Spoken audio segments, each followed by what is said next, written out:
and thank you for joining us. My name is Chris Double. I'm the founder of SR-71. We are coming to you from Geneva Watch Days 2024. Joining me at URWERK headquarters here in Geneva is Martin Frei. Martin, good to see you. How are you? I'm fine. Hopefully not too hot in here. It's a bit hot, but that's okay. That's hot. Okay. We're used to this. Indian summer, starting. Yeah. And we have that since a little bit, That's a new thing. Speaking of something that's hot and on fire, the newest release from URWERK, which is really an older release, but with something new. Tell us about the EMC SR-71. Absolutely. So we have, of course, now since we had the first EMC out, 10 years in the field. And so we think it's time to remind people of that incredible work we did. And we did it with a cool story. When the watch was created back in the day, I wanted for that technical aspect of the watch, I wanted for it a control board for the movement as the main expression. So it's kind of like a cockpit, control board that you have on the watch with different instruments. So actually the watch is not yet finished. It's kind of like being born, per se. So you have the control board and the movement, so these two things are the main features. And with an airplane, and that brings me now to the current new piece, the SR-71, piece. You have, of course, it compared with the super cool spy plane, the Blackbird. Yeah. Where you have, of course, a machine, an incredible machine made for like the limits. And we can compare it here because we have with the watch machine as well, and we have the instruments in the cockpit of the plane, and also, of course, here on the control board of our watch. So this is already something that these two machines share with each other. So for those that are not familiar with the EMC, the EMC was basically the first time that a timing mechanism was put into a watch. So like a Weiqi machine, which times your watt, times your the measurement of time, so plus or minus however many seconds off the zero, and then later on with the X-ray with the amplitude. And so these guys did that, and with the use of the crank, which you're able to take out, and then you crank this out, and then you press the button on the left side, which is right here, and that will give you an actual reading, which honestly is like just bonkers when you think about it. Like you're putting a Weiqi machine inside of a watch. Right. So won 2 awards, Mechanical Exception Award and Innovation Award at the GPHG.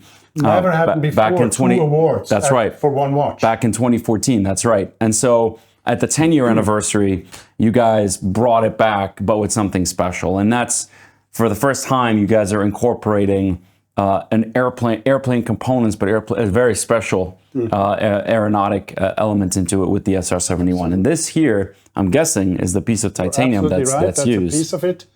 So actually, that's a piece of the Blackbird, and Blackbird was made out of titanium, a special titanium that was a super alloy that is secret, of course. And there's only that titanium made for the plane that was then used for the plane. And there's a crazy story that goes with it. And so when they had the plan to build this plane in the 60s, they needed titanium for it because it needed to be light and fly high up, and super fast. And that needed this special titanium, and they didn't have it. The Americans didn't have it. So where did they get it from? They got it from Russia. And of course, Russia is the place that they spied on. Right? So they had to, with a special trick, they had to get that material, from Russia.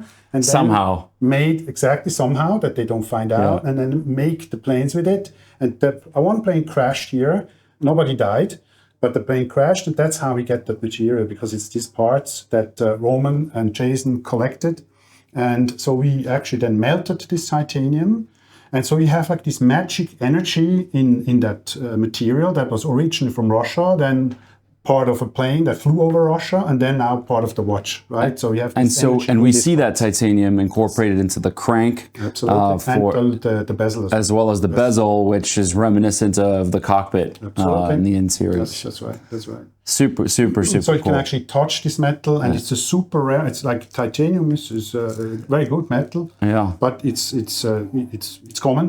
But this specific titanium, of course, because it was specially made for this plane, is something super rare. And also, for the first time, you guys are incorporating this NATO sort of fabric strap into the conversation as well, which is awesome and super comfortable to wear. We created the locks actually, especially for the watch here.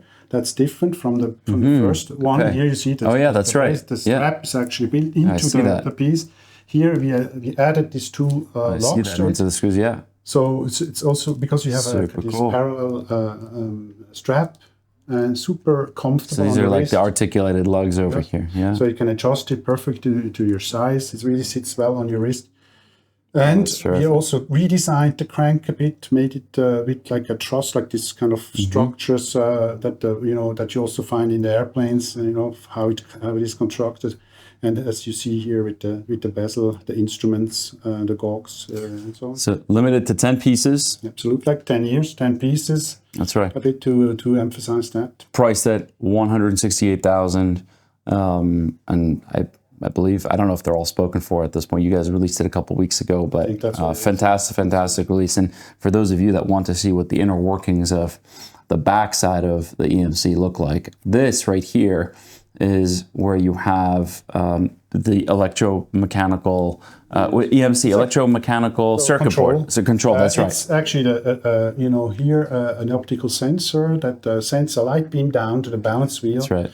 And in this sense, it's not exactly working the same way as a Vici, as a timing machine. Because that uses sound, right? That uses a microphone. A microphone, and then here it's almost like a laser, like an optical. It measures.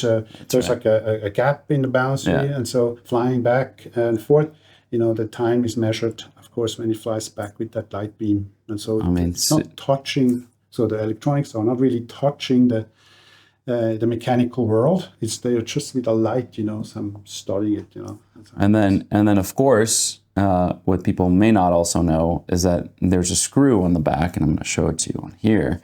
There's a screw on the back, so that if your watch is running slow or fast, with the screwdriver that's provided by URWERK in the box, you're able to make fine-tuning adjustments to your own watch. Exactly. Also, something that was introduced for the first time by URWERK in 2014. Actually, earlier on in the 103, with your watch, with my 103, that's right. The fine-tuning screw, but this was also an idea that we learned from Breguet. Breguet did that with pocket watches. He had that for his watchmakers, that they could access the movement, from the outside. That's right.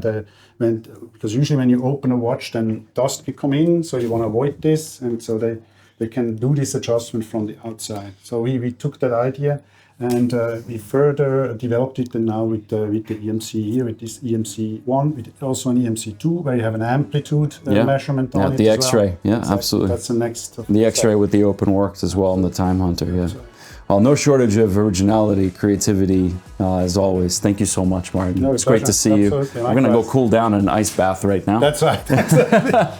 Thank you for joining us. Stay tuned for more upcoming content from Geneva Watch Days 2024.